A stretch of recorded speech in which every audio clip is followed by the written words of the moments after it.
Hello, कैसे हो मेरे बच्चों। आप लोगों की जेईई मेंस की तैयारी बहुत अच्छी चल रही होगी, होप सो, है ना। तो उस परेशानी के बीच में कुछ इंपॉर्टेंट बातें मैं आपको बता दूं, क्योंकि आपको एग्जाम्स के लिए बहुत अच्छे से तैयारी करनी है। तो आपको एग्जाम सेंटर पे आप जा करके पहुंचो और फिर नई नई बातें सुनने आए वापस, क्योंकि बहुत सारे बच्चे के हमारे बहुत दूर दूर सेंटर्स होते हैं, वो बेचारे इतनी दूर दूर ट्रेवल करके जाते हैं, लेकिन उसके बाद वहां पर उनको इश्यूज फेस करने पड़ते हैं। तो आप ये वीडियो जरूर देख लेना। आपके जो दोस्त हैं जो तैयारी कर रहे हैं जेईई मेंस की, उनको भी भेज देना, क्योंकि फिर आप एग्जाम सेंटर पे जा करके इस चीज के लिए परेशान ना हो कि हमें ऐसे कपड़े पहन कर आने थे और हमें ये चीज नहीं लानी चाहिए थी और हमें ये लानी चाहिए थी। ठीक है, तो बहुत ही इंपॉर्टेंट गाइडलाइंस हैं आप लोगों के लिए अगर आप जेईई के एग्जाम में इस बारी अपियर होने वाले हो। ठीक है, तो मैं आपको वो गाइडलाइंस बता दूं जो एनटीए ने इशू करी हैं, इसीलिए मैं आपको हिंदुस्तान टाइम्स की न्यूज दिखाने वाली हूँ और इसी से मैं आपको आपकी गाइडलाइंस एक्सप्लेन करने वाली हूँ। तो आप लोग हमारे साथ प्लीज़ ये वीडियो को एंड तक देखना और ये देखना कि आपको क्या क्या करना है, क्या नहीं करना। तो सबसे पहले मैं आपको सबसे पहली बात बता दूं, तो आपको एक मिनट हाइलाइटर ऑन कर लेती हूँ मैं। ठीक है बच्चों, तो मेरे प्यारे बच्चों, सबसे पहले तो आपको स्लीपर पहन के जानी है। ठीक है, शूज ये सब आपको नहीं पहन के जाना है। वियर स्लीपर्स और sandal with low heels. Avoid closed footwear including shoes. तो आपको कोई भी क्लोज्ड फुटवेयर नहीं पहनना है, आपको चप्पल पहन के जानी है। और अगर आप चप्पल पहनकर नहीं गए या सैंडल पहनकर नहीं गए तो आपके शूज उतरवा दिए जाएंगे। फिर आपके शूज चाहे 4,000 के हों, 5,000 के हों, 6,000 के हों, 10,000 के हों, आपको वो वहीं उतारने पड़ेंगे और फिर पता नहीं वो मिलेंगे या नहीं मिलेंगे। ठीक है, तो इसलिए पहले ही चप्पल पहन के जाना, क्योंकि आप खुद भी आपने अगर पहले एग्जाम दिए हो जैसे मैंने भी दिया तो फिर आपको नंगे पैर एग्जाम देना पड़ेगा। ठीक है, तो इसीलिए इंपॉर्टेंट है कि आप प्लीज चप्पल पहन के जाना। दूसरी चीज ये, wear light clothes with half sleeves. ठीक, and long sleeves are not allowed. Avoid garments with large buttons. तो आपको ऐसे कपड़े नहीं पहनने हैं जिनकी फुल स्लीव्स हो, हाफ स्लीव वाली आपको लूज कपड़े पहन के जाने हैं, बॉडी फिटेड नहीं। ठीक है, दूसरी चीज कि आपके जो गारमेंट्स हैं उनके अंदर बड़े बटन्स नहीं होने चाहिए, क्योंकि उनके अंदर कैमरा हो सकता है या कोई भी डिवाइस लगा हुआ हो सकता है। तो इसीलिए हम जो बड़े बटन्स होते हैं वो मना कर दिए गए हैं एग्जाम्स में। आपको बड़े बटन वाले कपड़े नहीं पहनने हैं, क्योंकि फिर वो बटन ही काट देते हैं पता है, मतलब मैं भी जैसे एग्जाम दिया तो वो क्या करते हैं कि आपके फिर बटन्स वहीं पे काट देंगे सीजर लेके।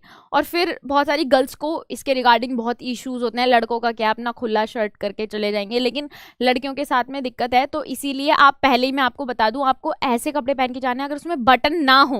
वैसे तो टी शर्ट वी शर्ट डालना जिसमें बटन ना हो, ऐसे कपड़े पहनना। लेकिन अगर बाय चांस कोई ऐसा कपड़ा आप डाल रहे हो जिसमें बटन है तो छोटे बटन हो, इस चीज का ध्यान रखना। बड़े बटन वाले कपड़े आपको नहीं पहनने हैं। उसके बाद if you wear a specific attire for religious और customary reasons, reach the exam venue to undergo mandatory frisking. और अगर आप ऐसा कोई कपड़ा पहन रहे हो जो कि आपके रिलीजन को शो करता हो, जैसे सिक्स वगैरह होते हैं या और कोई लोग हैं जो अपने रिलीजियस कपड़े ही पहनते हैं, तो अगर ऐसा कोई इशू है तो आप अपने एग्जाम सेंटर पर बिल्कुल टाइम से भी ज़्यादा पहले पहुंचे, क्योंकि अगर आप टाइम से ज़्यादा पहले पहुंचेंगे बहुत सारे वहां पर आपके डिफरेंट डिफरेंट स्टेप्स होंगे जो आप अंडरगो करोगे, तो उसमें आप एग्जाम के लिए लेट नहीं हो। इस चीज़ का ध्यान रखना। तो इसीलिए टाइम से आपको एग्जाम सेंटर के लिए पहुंचना है बच्चों। ठीक है, थर्ड पॉइंट है आपका, take print out of your JEE admit card in colour and A4 size paper. तो आपको कलर में अपना प्रिंट आउट लेना है, साथ में A4 साइज में आपका प्रिंट आउट होना चाहिए। उस पर जो आपकी डिटेल्स हैं including your photo and signature वो बिल्कुल क्लियर होना चाहिए। तो आप अच्छी जगह से अपना जो फोटो निकलवा रहे हो, आप अपना किसी भी कैफे से निकलवा रहे हो, साइबर कैफे से, तो आपको बहुत अच्छा सा अपना एक प्रिंट आउट कराना है जेईई एडमिट कार्ड, क्योंकि वो आपकी शक्ल मिला करके भी देखते हैं एडमिट कार्ड के उसमें, तो इसलिए वो थोड़ा क्लियर होना चाहिए। Take print out of all the pages.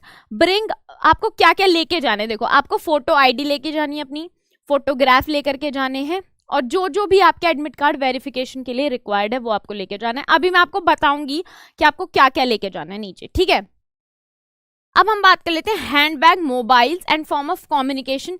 ये तो आपको पता ही है, ये तो मुझे लगता है ज़्यादातर सभी बच्चों को पता होगा कि आपको हैंडबैग्स, मोबाइल फोन्स या किसी भी तरह का कम्युनिकेशन इलेक्ट्रिक डिवाइस नहीं लेकर के जाना है, क्योंकि वो अलाउड नहीं है आपके एग्जाम सेंटर में। और अगर ऐसे कुछ बच्चे हैं जो अपना इस तरह का कोई डिवाइस लेकर के जा रहे हो, बैग लेकर के जा रहे हो, तो एग्जाम सेंटर में आपको टाइम से पहुंच के वहाँ पर कोई स्पेसेस एग्जाम सेंटर प्रोवाइड करके रखते हैं, वहाँ पे आपको अपना जो टोकन भी वो लोग देते हैं या चिट देते हैं या कुछ ऐसा देते हैं, तो आपको वहां पर अपना बैग वैग सबमिट कर देना है, ठीक है। वैसे मैं तो कहूंगी कि आप प्रिफर करना अगर हो सके तो ना ही लेकर के जाना अगर किसी तरीके से पॉसिबल है, लेकिन कुछ बच्चे बहुत दूर से ट्रैवल करके अपना एग्जाम पेपर देने जाते हैं या अकेले जाते हैं, उनके साथ कोई और नहीं होता, तो इसीलिए वो लोग क्या कर सकते हैं, अपने एग्जाम सेंटर में उनको अपना सामान डिपॉजिट कराना होगा, ठीक है। While some test centres might have storage spaces, लेकिन ये एक इश्यूज होते हैं कि कुछ सारे जो सेंटर्स होते हैं आपके एग्जाम सेंटर्स, उसमें स्टोरेज स्पेसेस नहीं भी हो सकते हैं, है ना। तो ज़्यादातर में वैसे होते हैं, क्योंकि अभी तक मैंने जैसे जिन जिन सेंटर्स में एग्जाम दिया है, हर सेंटर में आपको प्रॉपर फैसिलिटीज़ प्रोवाइड कराई जाती हैं, जहाँ पर स्टोरेज फैसिलिटी भी होती है, ठीक है। तो आपको पर्सनल बिलोंगिंग्स अपनी वहाँ पर आप सबमिट करा सकते हो। अब वैसे ये ज़्यादा बेहतर होगा, देखो यहाँ पे भी लिखा गया, it is the best interest of candidate to make their own arrangement. ये बेहतर होता है कि आप अपना खुद का इंतजाम पहले ही करके जाएं, उनके स्टोरेज स्पेसिस के ऊपर डिपेंड ना रहें, ठीक है। डू नॉट वियर कैप्स, भाई लड़कों कैप्स नहीं लगानी, कुछ लड़कियां भी आजकल टॉम बॉय बनी घूमते हैं तो कैप वैप लगाती हैं, तो आपको कैप नहीं यूज़ करनी, दुपट्टा नहीं, सनग्लासेस या ऐसा कोई भी एक्स्ट्रा अपने 2 कपड़ों को छोड़कर, लोअर आपका और ऊपर जो आप अपर में पहनने वाले हो, उन दोनों चीज़ों को छोड़ करके आपको कोई भी तरह की किसी भी तरह की चीज़ कैरी नहीं करनी है। ना तो आपके गले में कोई चेन होनी चाहिए, ना हाथ में किसी भी तरह का कोई धागा या कोई रिलीजियस बैंड्स वगैरह आप लोग पहनते हो, तो वो आप उस दिन एग्जाम वाले दिन पहन करके नहीं जाओगे। सनग्लासेस, आपके स्पेक्स तो होने चाहिए, अब किसी के बेचारों का आंखों का चश्मा है तो वो लगाना है, लेकिन आपको सनग्लासेस यूज नहीं करने, ठीक है। मेटालिक ऑब्जेक्ट्स जैसे कि वॉचेस या किसी भी तरह का मेटालिक ऑब्जेक्ट, कोई ब्रेसलेट हुआ, इयररिंग्स हुआ लड़कियों के लिए, तो आपको किसी भी तरह का मेटालिक ऑब्जेक्ट यूज नहीं करना है। Close console will be okay. तो आप, अगर कुछ लोग कहते हैं कि हमें टाइम देखने के लिए वॉच की रिक्वायरमेंट है, तो अगर आपको वॉच चाहिए तो आपके एग्जाम सेंटर्स में, आपकी क्लासेस में आपको वॉच टाइमर प्रोवाइड कराया जाएगा, जिसमें आपको टाइम के साथ अपडेट कर दिया जाएगा। और जहाँ तक मैं बताऊंगी तो एग्जाम सेंटर्स में यूजुअली टीचर्स क्या होता है कि हर 1 घंटे के बाद आपकी एक बेल होती है जो हर 1 घंटे के बाद रिंग करती है, तो आपको पता चल जाता है कि हाँ 1 घंटा हो गया, और साथ में आपके टीचर्स भी आपको अपडेट करते रहते हैं कि इतना टाइम बचा है, इतना टाइम हो गया है, तो आप उस चीज़ की तो परेशानी ना ही ले। तो इसीलिए आपको कोई भी इलेक्ट्रॉनिक डिवाइस कैरी नहीं करना है, ठीक है। बहुत सारे बच्चे ऐसे भी करते हैं कि वो ना इलेक्ट्रिक वॉच की जगह अपना डायल वाली वॉच ले जाते हैं और फिर वो कहते हैं कि ये तो होनी चाहिए। तो आपको नहीं लेके जाना, तो आपको नहीं लेके जाना है। फिर वहां पे पता क्या होगा, आप लोग के साथ क्या इश्यूज होंगे, आप लोग वहां पे रख दोगे, मतलब उसको वो लोग लेके रख लेंगे, फिर बाद में आपका सामान मिलना बहुत मुश्किल हो जाता है। बहुत बारी सामान इधर से उधर हो जाता है, नहीं मिलता, कोई और ले जाता है, बहुत सारे इश्यूज हो जाते हैं। तो इसीलिए आप बेहतर होगा ना ही लेकर के जाओ, फिर आपको उसका भी गम होगा साथ में कि भाई हमारी इतनी महंगी वॉच थी और वो चली गई, ठीक है। अब देखो, अब आपको एग्जाम रिलेटेड आइटम्स जो कि आपके एग्जाम सेंटर में होने चाहिए, मतलब आपके पास क्या क्या होना चाहिए अपने एग्जाम सेंटर में, आपको क्या क्या लेके जाना है। तो सबसे पहले तो आपको जेईई का मेन एडमिट कार्ड लेकर के जाना है, ठीक है, जो कि प्रिंटेड और कलर्ड प्रिंट के साथ होना चाहिए, फोटो विजिबल होनी चाहिए, ऑलरेडी बता चुकी हूँ बच्चों। उसके साथ साथ आपको क्या करना है, आपको जो फोटो आपने लगाई है अपनी एडमिट कार्ड के ऊपर, उसकी कुछ कॉपीज लेकर के जानी है। मैं तो कहूंगी कि आप एटलीस्ट 3 कॉपीज तो लेकर के ही जाना। फोटोग्राफ मतलब आपको जो एक्स्ट्रा फोटो लेके जानी होती है, 3 फोटो तो लेके ही जाना, ठीक है। और 3 जेईई के लिए नहीं, अगर आप किसी भी तरह का कोई भी कॉम्पिटिटिव एग्जाम दे रहे हो तो एटलीस्ट 3 अपनी फोटोज जो आपने यूज की हैं अपने एडमिट कार्ड के लिए या फॉर्म अप्लाई करने के लिए पार्टिकुलर एग्जाम में, आपको वो फोटोज एक्स्ट्रा आपके पास 3 तो होनी चाहिए, ठीक है। आपको कोई भी फोटो आईडी प्रूफ लेकर के जाना है अपना। साथ में ऐसे स्टूडेंट्स जो फिजिकली हैंडीकैप्ड हैं उन लोगों के लिए अपना PWD सर्टिफिकेट लाना कंपलसरी है, या फिर कोई भी स्क्राइब डॉक्यूमेंट जो उसके लिए रिक्वायरमेंट है, ठीक है। आप बहुत सारे बच्चे स्क्रिबल पैड भी लेकर के जाते हैं, मतलब कि वो जो लिखने वाला पैड होता है ना, जो एग्जाम पेपर में लिखते हैं, वो लेकर के जाते हैं। तो आपको वो नहीं लेना है। पेन और स्क्रिबल पैड आपको आपके एग्जाम सेंटर्स में प्रोवाइड करा दिया जाएगा, ठीक है। अब अगर हम बात कर लेते हैं आपके पॉइंट नंबर 8 की, तो हमारे पास 3 पॉइंट रहेगा, और मुझे लगता है कि अभी तक यहाँ तक चीज़ें सबको क्लियर हो गई होंगी और बहुत ही इंपॉर्टेंट पॉइंट्स हैं। बहुत सारी चीज़ें आप भूल जाते हो बच्चों, ये आप अपने एग्जाम सेंटर में जाकर के भूल जाते हो, और उसके बाद फिर आपको वहाँ पर बहुत सारे इश्यूज फेस करने पड़ते हैं। तो उनसे बचने के लिए बहुत ज़्यादा ज़रूरी है कि आप इस चीज़ का ध्यान रखें, और साथ में अपने दोस्तों को भी वीडियो शेयर कर देना ताकि उनको इस तरह की कोई भी इश्यूज़ ना हो, ठीक है। अब देखो, पर्सनल बिलोंगिंग्स आपकी एग्जाम हॉल में अलाउड हैं, लेकिन वो क्या क्या हो सकती हैं, वो क्या है, वाटर आप अपना लेकर के जा सकते हो, हैंड सैनिटाइजर आप अपना लेकर के जा सकते हो, लेकिन उसकी भी चेकिंग होगी प्रॉपर, ठीक है। और साथ में कोई भी एडिबल जो सब्सटेंस है वो सिर्फ जो डायबिटीज पेशेंट होते हैं उनके एडमिट कार्ड में मेंशन्ड होता है, क्योंकि वहां पे आपके लिए ऑप्शन आता है ना फिल करने के लिए कि आपको किसी तरह की बीमारी तो नहीं है इस तरह के, तो वो अपना एडिबल कंटेंट ले जा सकते हैं, ठीक है। अब देखो, on JEE mains admit card reporting time mentioned है, तो स्टूडेंट को अपने रिपोर्टिंग टाइम पर ही वेन्यू पर पहुंचना है।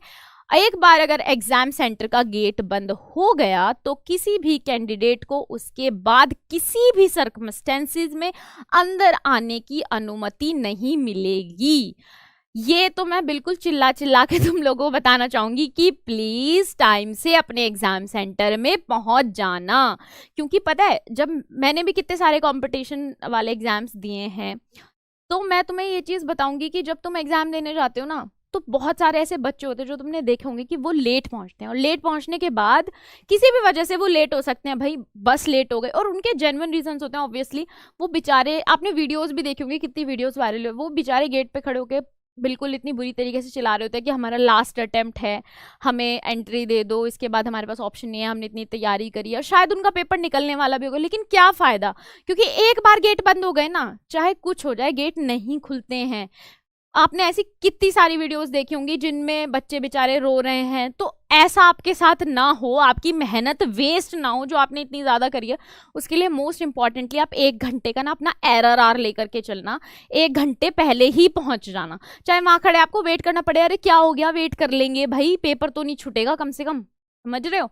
और वैसे भी लंबी लाइंस होती हैं, बहुत बार इश्यूज हो जाते हैं आपको एंट्री देने में, तो इसीलिए प्लीज टाइम से निकलें और टाइम से अपने एग्जाम के लिए पहुंचे। मैं नहीं चाहती मेरे बच्चे बेचारे इतनी अच्छे से तैयारी करें और कोई भी बच्चा, किसी भी बच्चे की तैयारी इस तरीके से वेस्ट होए, ठीक है। तो प्लीज एग्जाम सेंटर में टाइम से पहुंचना, ओके।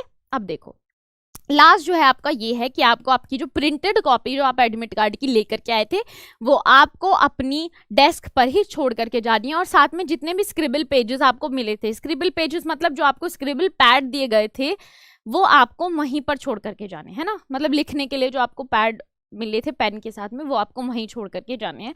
तो आपको दोनों में से कोई चीज़ नहीं लेकर के जानी है, और अगर आप ले गए तो do not bring these pages with you as it may result in disqualification. तो आपको डिस्क्वालीफाई भी किया जा सकता है, इसीलिए ध्यान रखना।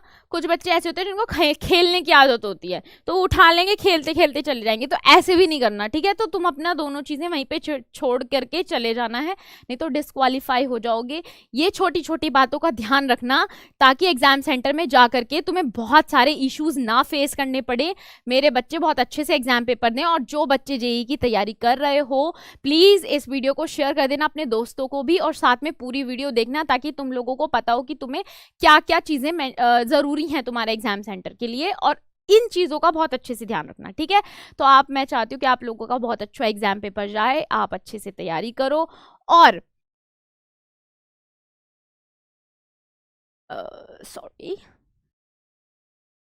और प्लीज़ वीडियो को लाइक कर देना, शेयर कर देना, चैनल को सब्सक्राइब ज़रूर कर देना। हमारा बिल्कुल फ्री ऑफ कॉस्ट चैनल है और हम आपको हर चीज़ की प्रॉपर एजुकेशन, फिजिक्स, केमिस्ट्री हो, मैथ्स हो या बायो हो, प्रॉपर आपकी क्लासेस होती हैं। 1 शॉट वीडियोस आपकी चल रही हैं, तो आपको किसी भी तरह का कोई भी डाउट है आप क्लास में जाकर के पूछ सकते हो, साथ में अपने इश्यूज या अपनी प्रॉब्लम्स भी क्लियर कर सकते हो, अपने एग्जाम्स की बहुत अच्छे से तैयारी कर सकते हो।